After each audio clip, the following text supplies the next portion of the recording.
90s கிட்ஸ்களோட காதலுக்கு பல விதங்களில் உதவின படம் தான் காதலர் தினம். மஷ்ரூம் கட் ஹேர் ஸ்டைலோட ரோட்டில் நடந்து போயிட்டு இருந்த குணாலை பார்த்த டைரக்டர் கதிர் அந்த ஹேர் ஸ்டைலுக்காகவே தன்னுடைய 1999ல் காதலர் தினம் படத்தில் நடிக்க வச்சார். கமல்ஹாசன் ப்ளஸ் அரவிந்த் சாமி கலவையாக இருந்த அவருக்கு ஏராளமான ரசிகைகள் உருவானாங்க. அதை தொடர்ந்து பார்வை ஒன்றே போதுமே படமும் ஹிட் ஆனாலும் நண்பனின் காதலி, ஜிந்தா, புன்னகை தேசம், வருஷமெல்லாம் வசந்தம், பேசாத கண்ணும் பேசுமே உள்ளிட்ட படங்களில் நடித்து ஒரு கட்டத்தில் வாய்ப்பில்லாமல் ஃபீல்ட் அவுட் ஆனார். இதனால் நண்பர்களோடு சேர்ந்து புது படத்தை டைரக்ட் பண்ண முடிவு செய்த குணால் அதுக்காக புதுமுக ஹீரோயினை செலக்ட் பண்ணி அவருக்கு நடிப்பு கற்றுக் கொடுக்க அவருடைய பழக்கம் ஏற்பட்டுச்சான். நாளடைவில் நடிகையோடைய அப்பார்ட்மெண்ட்டுக்கே அடிக்கடி குணால் போகிறதும் வரதுமா இருந்திருக்கிறாரு.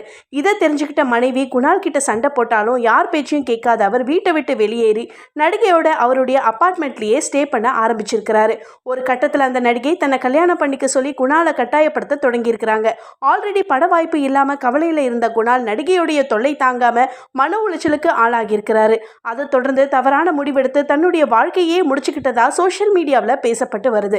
மறைந்த குணாலுக்கு 2 பெண் குழந்தைகளும் உண்டு.